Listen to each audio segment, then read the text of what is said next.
عذاب الہی۔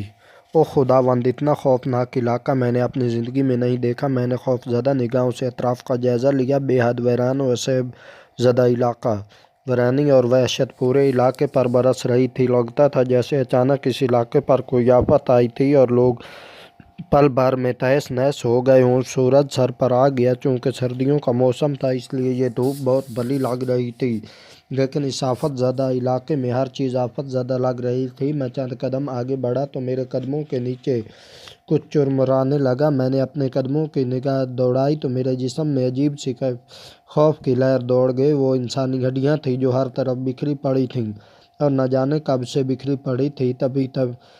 تبھی قدموں کے نیچے بھری ریت کی مانند بکھر رہی تھی۔ میرے وحشت و عجب میں مزید اضافہ ہو گیا۔ پہاڑوں میں گھرادہ علاقہ بالکل اجاڑ تھا۔ مکان بالکل ٹھیک حالت میں تھے، ہر چیز ٹھیک تھی، بس کوئی بسنے والا نہیں تھا، کوئی ذی نفس نہیں تھا۔ گلیاں بالکل خالی، کسی انسان کے قدموں کی آواز کو ترسی ہوئی اور کسی اچانک والی آفت سے لرزیدہ میں آگے ہی آگے بڑھتا جا رہا تھا۔ مجھے کسی طرح اس علاقے کو عبور کرنا تھا، کیونکہ میری واپسی کا راستہ اسی علاقے سے گزرنے کے بعد مجھے ملتا۔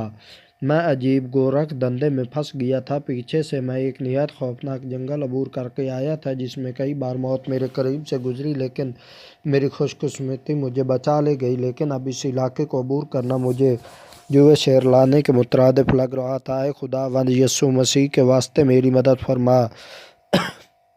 میرے لرزیدہ دل سے بے ساختہ دعا نکلی، کیونکہ جتنی مشکلات میں دیکھ کر اور برداشت کر چکا تھا، میرے مضبوط دل بھی اب ہر آہٹ پر چونک اٹھتا تھا۔ میں تو شاید ان خطرناک خطوں کی طرف کبھی رخ نہ کرتا اگر میرا مہم جو دوست ڈیوڈ مجھے اپنے ساتھ نہ گھسیٹ لاتا۔ اسے دنیا کا ہر مشکل اور خطرناک خطہ دیکھنے کا شوق تھا، اور اس بار وہ اپنے شوق کی تکمیل میں مجھے بھی اپنے ساتھ گھسیٹ لایا، اور اب ڈیوڈ مجھے ان خطرناک جنگلوں میں بھٹکتا چھوڑ کر خود جنگل کی طرف زندگی کی بھیٹ چڑھ چکا تھا، اور میں تو ان علاقوں کے محل وقوع سے بھی ذرا بھی واقف نہیں تھا۔ اس لیے بھٹکتے بھٹکتے اس عذاب زدہ علاقے کی طرف آ نکلا، جس میں کسی صورت نکل نہیں پا رہا تھا۔ پیچھے خطرناک جنگل تھا، جس میں پہلے ہی بڑی مشکل سے عبور کر کے آیا تھا، اور دوبارہ وہاں جانے کا سوچ بھی نہیں سکتا، کیونکہ میرے پاس اپنے بچاؤ کے لیے کوئی ہتھیار نہیں تھا۔ نہ جانے ڈیوڈ کو اس سردی میں اس علاقے میں آنے کا خبث سمایا تھا۔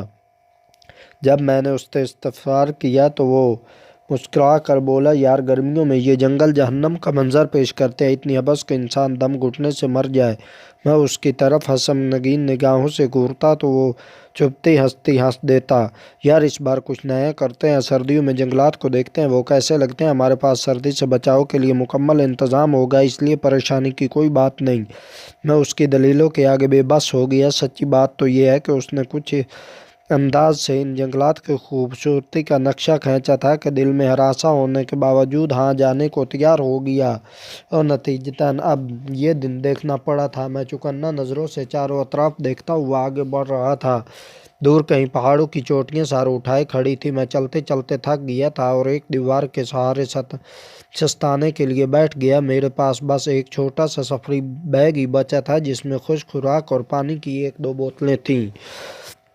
میں نے بوتل کا ڈھکن کھول کر اسے منہ سے لگایا۔ چند ایک گھونٹ پینے کے بعد اسے واپس بیگ میں رکھ دیا۔ مجھے پانی سے زیادہ خوراک کی فکر تھی، کیونکہ سردیوں میں اتنی پیاس نہیں لگتی، اس لیے میں تھوڑا ہی پانی پی رہا تھا۔ لیکن بھوک تو بہرحال ہر موسم میں لگتی ہے، اور میرے پاس خوراک کا زیادہ ذخیرہ نہیں تھا، اور اس علاقے کو دیکھ کر ایسا لگ رہا تھا کہ جیسے یہاں کھانے کو کچھ بھی نہیں ملے گا، اور بھلا ایک اجڑے ہوئے ویران علاقے میں جہاں گھاس کا تنکا تک نہ ہو، خوراک کہاں سے ملتی ہے۔ اس لیے میں خوراک کو کافی کفایت سے استعمال کر رہا تھا۔ تھوڑی دیر سستانے کے لیے جو بیٹھا تو پھر میری آنکھ لگ گئی۔ جب آنکھ کھلی تو شام ڈھل رہی تھی، اور میں ہڑبڑا کر اٹھ بیٹھا۔ رات کے اس علاقے میں گزارنے کے خیال سے ہی میں کانپ اٹھا، لیکن اب کیا ہو سکتا تھا، قیمتی وقت تو میں نے سو کر گزار دیا تھا۔ لیکن پھر خیال آیا، اگر میں نہ بھی سوتا تب بھی مجھے رات تو اسی علاقے میں گزارنا پڑتی۔ چلو اچھا ہوا کچھ سو لیا۔ جسم شدید تھکن کا شکار تھا، سونے سے تھکن کافی حد تک کم ہو گئی تھی، اور دماغ بھی فریش ہو گیا تھا، اس لیے میں بہتر انداز میں سوچ سکتا تھا۔ رات ان مکانوں میں گزارنے کا خیال ہی دہشت انگیز تھا، اس لیے میں نے اپنے گلی میں موجود ایک مکان جس پر چھجا سا بنا ہوا تھا، اس کے نیچے پناہ لے لی، جس سے مجھے یہ فائدہ ہوا اگر خدا نخواستہ بارش بھی ہو جاتی ہے تو مجھے کوئی مشکل پیش نہ آتی، لیکن ٹھنڈی ہواؤں سے بہرحال کہیں پناہ نہیں تھا۔ میرا لباس چونکہ بہت موٹا اور سخت سردی کے لیے بھی موزوں تھا، اس لیے مجھے کوئی پریشانی نہیں تھی۔ میرے پاس پاور فل ٹارچ بھی موجود تھی، لیکن چاند نکلنے کی وجہ سے مجھے اسے جلانے کی نوبت نہ آئی۔ میں نے بیگ سے بسکٹ کا پیکٹ نکالا، لیکن پھر کچھ سوچ کر میں نے اسے واپس بیگ میں رکھ دیا اور خشک گوشت کا سر بند ڈبہ نکالا۔ بھوک سے پیٹ میں بل پڑ رہے تھے اور بسکٹوں سے بھلا کہاں بھوک مٹتی تھی، اس لیے میں نے خداوند کو یاد کرتے ہوئے وہ ڈبہ کھولا اور بڑی رغبت سے گوشت کھانے لگا۔ اگر اسی وقت کوئی مجھے کھاتے ہوئے دیکھ لیتا تو یقیناً یہی سوچتا کہ میں نے زندگی میں پہلی بار کھانا دیکھا ہے، لیکن وہ کیا کہتے ہیں، پانی کی قدر پیاسے اور کھانے کی قدر بھوکوں سے پوچھو، اور اس شخص سے بڑا بد نصیب کوئی ہو ہی نہیں سکتا جو صحرا میں بھوکا پیاسا بھٹک رہا ہو اور اس کی جیب نوٹوں سے بھری ہوئی ہو۔ میں نے ڈبے سے آدھا گوشت کھایا اور آدھا ڈبہ دوبارہ بند کر کے رکھ دیا۔ پیٹ ابھی تک کھانا مانگ رہا تھا، مزید مانگ رہا تھا، لیکن بہرحال ایک ہی بار اتنا کھا کر خود اپنے پیروں پر کلہاڑی نہیں مار سکتا تھا، آگے نہ جانے کیا حالات پیش آتے۔ کھانے کے بعد مجھ پر نیند کا غلبہ ہوا تو میں آنکھیں موندی اور دیوار کے ساتھ لیٹ گیا۔ عجب ہو کا عام تھا، اتنی وحشت تھی اور اس ماحول میں کہ میرا دل چاہ رہا تھا کہ میں زور زور سے چلانا شروع کر دوں۔ وہاں نہ کسی انسان کی آواز تھی، نہ جانوروں کی یا حشرۃ الارض کی۔ میں سونے کی کوشش کرنے لگا۔ کہتے ہیں کہ نیند تو سولی پر بھی آ جاتی ہے، مجھے بھی آ گئی تھی۔ رات کا نہ جانے کون سا پہر تھا جب بادلوں کی زوردار گڑگڑاہٹ سے میری آنکھ کھل گئی۔ بجلی اتنے زور سے چمکی کہ ایک لمحے کو میری آنکھیں چندیا گئی۔ پھر جب میری آنکھیں اندھیرے سے دیکھنے کے قابل ہوئیں تو میں نے آسمان پر نگاہ دوڑائی۔ سیاہ خونگار گھٹائیں پورے آسمان پر پھیلی ہوئی تھی۔ بجلی بہت زور سے چمک اور کڑک رہی تھی۔ بادل اتنے زور سے گرجتے تھے اور ان کی گرج یوں ہونے لگتی جیسے کسی ڈرم کو کسی نے اونچائی سے نیچے کی طرف دھکا دے دیا ہو اور وہ زوردار آواز سے لڑکھڑیاں کھاتا ہوا آ رہا ہو۔ بادلوں کو دیکھ کر میرے رگ پے میں سنسنی سی دوڑ گئی۔ اگر وہ بادل برستے اور یقیناً برستے تو پھر اس مکان کے چھجے کے نیچے مجھے پناہ نہ ملتی اور بارش مجھے اچھی طرح بھگو دیتی۔ گرم کپڑے بھیگنے کے بعد کہاں تک میرا ساتھ دیتے۔ ہوائیں زوردار چنگاڑ سے ویران مکانوں سے ٹکرا کر عجیب سا وحشت ناک شور پیدا کرنے لگی۔ ایسا لگ رہا تھا جیسے ہزاروں مصیبت زدہ روحیں ماتم کر رہی ہوں، اور پھر میرا شک یقین میں بدل گیا۔ ہواؤں کے خوفناک شور کے علاوہ بھی کچھ آوازیں تھیں۔ ہاں، واقعی کچھ آوازیں آ رہی تھیں۔ میں نے غور کیا، کچھ عجیب بھیانک سی آوازیں میرے کانوں سے ٹکرانے لگیں۔ ایسا لگا کوئی اندیکھی مخلوق کسی متوقع عذاب سے نجات کے لیے آہو فغاں کر رہی ہے۔ مجھے عجیب سے خوف نے گھیر لیا۔ یہ کیا ماجرا ہے؟ میں نے دھڑکتے دل سے سوچا، لیکن بھلا کون مجھے جواب دیتا؟ اندیکھی مخلوق کی آوازیں لحظ بہ لحظ بڑھتی جا رہی تھی، اور جب بارش کا پہلا قطرہ زمین پر گرنے کی دیر تھی ان خوفناک آوازوں میں شدت پیدا ہو گئی تھی۔ ایسے لگ رہا تھا کہ بہت سے لوگ کسی عذاب میں گرفتار ہیں۔ ان کے دل دہلا دینے والی چیخیں کانوں کے پردے پھاڑنے پر تلی ہوئی تھیں۔ میں نے ان آوازوں کی شدت سے گھبرا کر کانوں پر ہاتھ رکھ لیے، لیکن پھر بھی کچھ فرق نہ پڑا۔ اور پھر وہ وقت بھی آ گیا جب میری برداشت ان آوازوں کو سننے سے جواب دے گی۔ میں لڑکھڑا کر نیچے گرا۔ بے ہوش ہونے سے پہلے میں نے اتنا دیکھا کہ بارش کی شدت میں اضافہ ہو چکا تھا۔ دل دہلا دینے والی آوازوں میں شدت آ گئی تھی۔ جب میری آنکھ کھلی تو صبح کا دھندلاقہ پھیل رہا تھا۔ بادل کافی حد تک چھٹ چکے تھے، لیکن بہرحال موجود تھے۔ ہر طرف پانی جل تھل مچا رہا تھا۔ عجیب گھٹن زدہ سا ماحول تھا۔ میں اسی جگہ موجود تھا جہاں رات کو بے ہوش ہو کر گرا تھا۔ میرے آس پاس بھی پانی ہی پانی تھا۔ لگتا تھا بادل کھل کر برسے تھے۔ میرے کپڑے کیچڑ میں لتھڑے ہوئے تھے، لیکن مجھے سردی کا احساس نہیں ہو رہا تھا کیونکہ کپڑے اندر سے خشک تھے۔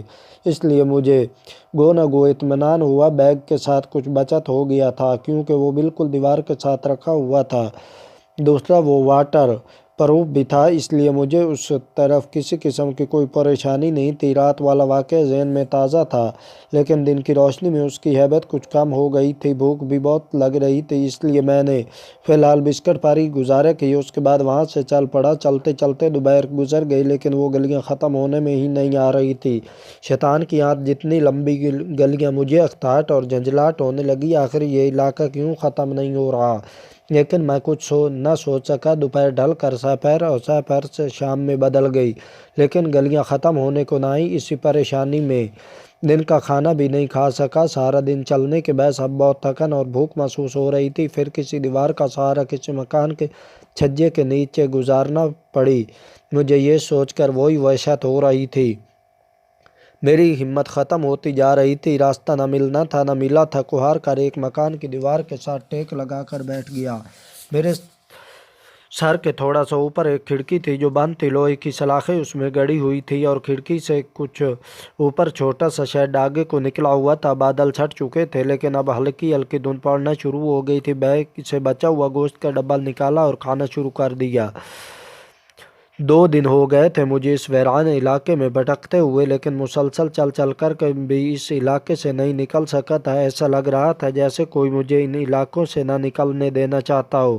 یہ خیال ایسا لرزہ خیز تھا کہ مجھے اپنے جسم سے روح نکلتی ہوئی محسوس ہوئی۔ تو کیا میں یوں ہی اس علاقے میں بھٹکتے پھرتے مر جاؤں گا؟ نہیں، مجھے یوں در بدر نہیں پھرتے مرنا، یہ خیال ہی دھڑکن کو روکنے والا تھا۔ پتہ نہیں کتنا وقت خیالوں میں بیت گیا۔ چونکا تو اس وقت مجھے کھٹ پٹ سی سنائی دی۔ میں ایک جھٹکے سے کھڑا ہو گیا۔ 2 دن میں یہ پہلا اتفاق تھا جب مجھے اس علاقے سے کسی قسم کی کوئی آواز سنائی دی۔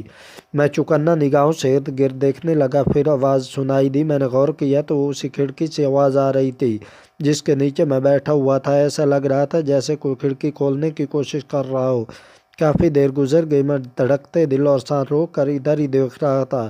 پھر ایسے لگا جیسے کنڈی کھل گئی، کیونکہ کھڑکی جب آہستہ آہستہ کھل رہی تھی میں دم سادے خوف زدہ نظروں سے ادھر ادھر دیکھ رہا تھا۔ کھڑکی پوری کھل چکی تھی اور جو منظر مجھے نظر آیا اسے دیکھ کر حقیقتاً میرے رونگٹے کھڑے ہو گئے۔ یہ آدمی تھا جو سرد سپاٹ نظروں سے مجھے یک ٹک گھورے جا رہا تھا۔ اس کا چہرہ بالکل سفید تھا، زندگی کی کوئی بھی رمق اس میں نظر نہیں آ رہی تھی۔ چہرے پر اتنی وحشت اور ذلت کہ میرا دل بے اختیار بند ہونے پر آ گیا۔ بروقت میں نے اپنی کیفیت پر قابو پایا۔ چند لمحے تو وہ آدمی مجھے گھورتا رہا، پھر کچھ بولا۔ میں نے غور کیا تو وہ کہہ رہا تھا، ہمیں اس عذاب سے نجات دلاؤ، ہمیں اس عذاب سے نجات دلاؤ، خداوند ہمیں معاف کرے، ہمیں اس عذاب سے نجات دلاؤ۔ پھر وہ غائب ہو گیا۔ اس کے چہرے پر کیا تھے جو اس کی وحشت ناکی میں اضافہ کر رہا تھا؟ میں نے غور کیا تو مجھے سمجھ آ گئی، اس کا پورا جسم جلا ہوا تھا، لیکن کیسا جلا ہوا جبکہ جلنے کا کوئی نشان بھی نہیں تھا۔ بس ایسا لگ رہا تھا جیسے چمڑا اتر گیا اور نیچے سے گوشت جھانک رہا ہو۔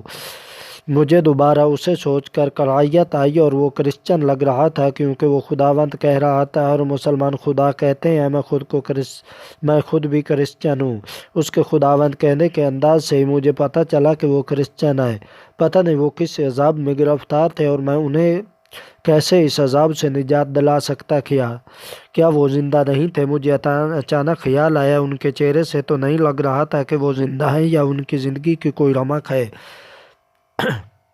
اب تو میں نے جو نتیجہ اخذ کیا، مجھے لگ رہا تھا کہ انہوں نے ضرور کچھ ایسا کیا تھا کہ خداوند نہ جانے کیسے عذاب میں گرفتار کر دیا، اور اب وہ مجھ سے نہ جانے کیسی مدد چاہ رہے ہیں۔ مجھے کچھ تسلی ہوئی کہ وہ جو بھی ہیں مجھے کوئی نقصان نہیں پہنچائیں گے، کیونکہ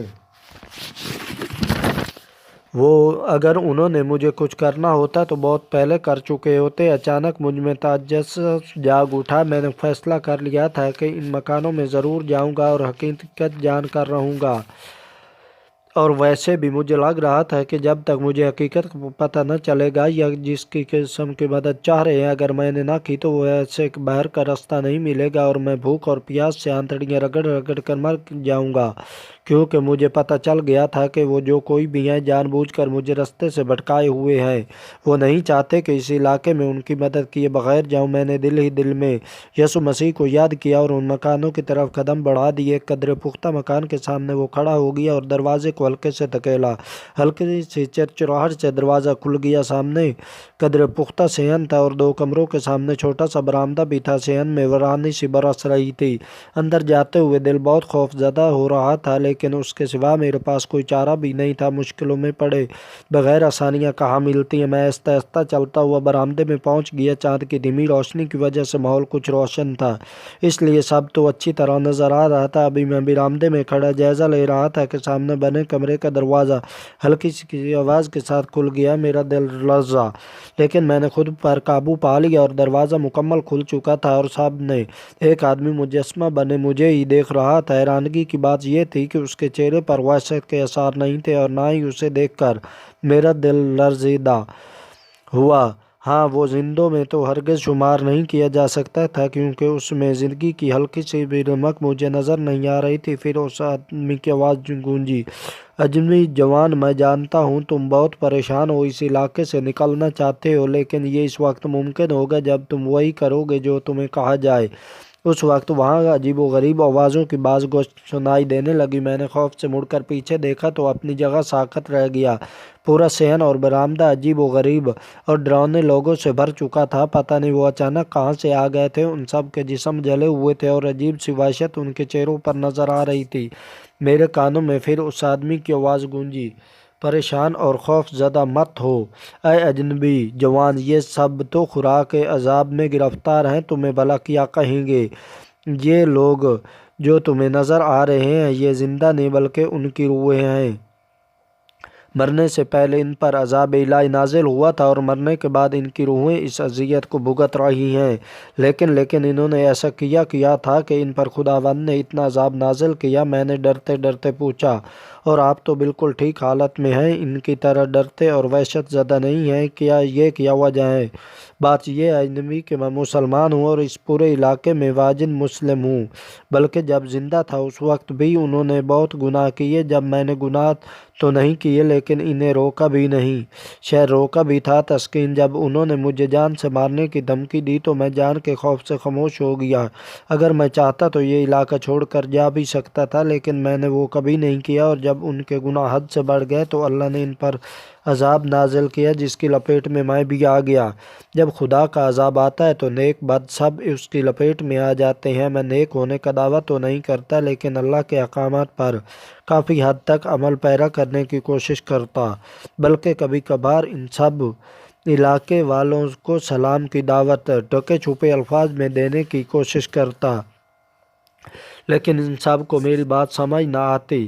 ان لوگوں میں انسانیت نام کی کوئی چیز میں موجود نہیں تھی۔ میں نے کچھ عرصہ تو انہیں روکنے کی اور سمجھانے کی کوشش کی، پھر انہوں نے مجھے قتل کرنے کی دھمکی دی اور میں ڈر کے مارے خاموش ہو گیا۔ حالانکہ میں جانتا بھی تھا کہ زندگی اور موت تو اللہ کے ہاتھ میں ہے۔ پھر جب ان کے گناہ اور گستاخیاں حد سے بڑھ گئیں تو اللہ نے ان پر بارش کا عذاب بھیجا۔ وہ بارش ایسی تھی کہ جہاں گرتی ہر چیز جلا ڈالتی، انسانی جسموں کا گوشت تک جل گیا اور یہ لوگ چیختے پکارتے معافی مانگتے مر گئے۔ اس علاقے میں تمہیں جانور یا گھاس کا ٹکڑا تک دکھائی نہیں دے گا، کیونکہ وہ بارش اتنی تیزاب کی مانند تھی کہ جس نے زمین کو کوکھ تک کو جلا ڈالا۔ انسانوں جانوروں کے جسم کے گوشت سڑ سڑ کر نیچے گرنے لگے۔ پھر بارش تھم گئی۔ میرے سمیت ان بد نصیبوں کی روحیں آسمان پر نہ جا سکی، کیونکہ ہمارے مذہب کے مطابق تدفین نہیں ہوئی تھی۔ وہ دن اور آج کا دن نہ جانے کتنے سال بیت گئے ہیں۔ اس دن جیسی کئی بار وہی بارش برسی جس نے سب کی روحوں کو عذاب میں ڈالے رکھا۔ اب بھی جب بارش برستی ہے تو سب کی روحیں اس لپیٹ میں آ جاتی ہیں، انہیں بار بار اس جان کی اذیت سے گزرنا پڑتا ہے۔ یہ سب تم سے اس عذاب سے نجات کے لیے التجا کر رہی ہیں، اور یہ سچ ہے کہ اگر اس علاقے میں ان مکانوں کو آگ لگا دو تو ایک دفعہ انہیں اس عذاب سے گزرنا پڑے گا، اس کے بعد ان کی سب کی روحیں آسمان پر چلی جائیں گی جہاں ان کا فیصلہ اللہ ہی کرے گا۔ تو کیا آپ بھی دوبارہ اس عذاب سے گزریں گے، یعنی جلنے کے عذاب سے؟ میں نے ٹھنڈی سانسیں بھرتے ہوئے پوچھا تو اس کے لبوں پر ہلکی سی مسکراہٹ دوڑ گئی۔ نہیں، مجھے میرے رحیم کریم اللہ نے معافی دے دی ہے۔ بس تم یوں کرو، اس کمرے میں میری ہڈیاں پڑی ہیں، انہیں علاقے سے باہر لے جا کر دفن کر دینا۔ میں اپنے اللہ کے پاس پہنچ جاؤں گا جو ہمیشہ رہنے والا ہے۔ اس کے ساتھ وہ سب روحیں غائب ہو گئیں۔ میں نے ایک ٹھنڈی سانس بھری، کمرے سے اس آدمی کی ہڈیوں کو کپڑے میں لپیٹا اور باہر نکل آیا۔ میرے بیگ میں ایک لائٹر موجود تھا، وہ میں نے نکال کر ہاتھ میں پکڑ لیا۔ حیرت انگیز طور پر جہاں میں کھڑا تھا وہاں اس علاقے کی حدود ختم ہو رہی تھی۔ سامنے اور مجھے پہاڑ بھی نظر آ رہے تھے جن کے درمیان سے گزر کر اپنی منزل تک پہنچ سکتا تھا۔ پہلے کئی بار میں اس گلی سے گزرا لیکن مجھے باہر جانے کا راستہ نہ ملا، لیکن جب میں نے لائٹر ہاتھ میں لیا تاکہ ان مکانوں کو آگ لگا دوں تو مجھے باہر جانے کا راستہ بھی نظر آنے لگا۔ میں سوچ رہا تھا کہ میں کس چیز سے آگ لگاؤں کیونکہ سردی کی وجہ سے ہر چیز گیلی تھی، لیکن اسی وقت میرے کانوں میں آواز گونجی، اجنبی نوجوان لائٹر جلا کر پھینک دو، اور میں نے ایسا ہی کیا۔ چاروں طرف حیرت انگیز طور پر آگ بھڑک اٹھی، ان میں روحوں کی دل دہلا دینے والی چیخ و پکار بھی تھی، اور پھر تھوڑی دیر بعد سب کچھ ساکن ہو گیا۔ دھوئیں کا ایک مرغولا آسمان کی طرف بلند ہوا۔ میں علاقے سے باہر نکل آیا، ایک گڑھا کھود کر وہ ہڈیاں اس میں ڈال دیں اور چل پڑا۔ یقیناً سب کی سب روحیں یقیناً اپنے ٹھکانوں پر پہنچ چکی تھیں۔ میں نے ٹھنڈی سانس بھری اور دل میں اسلام قبول کرنے کے بارے میں سوچتے ہوئے پہاڑوں کی طرف قدم بڑھا دیے۔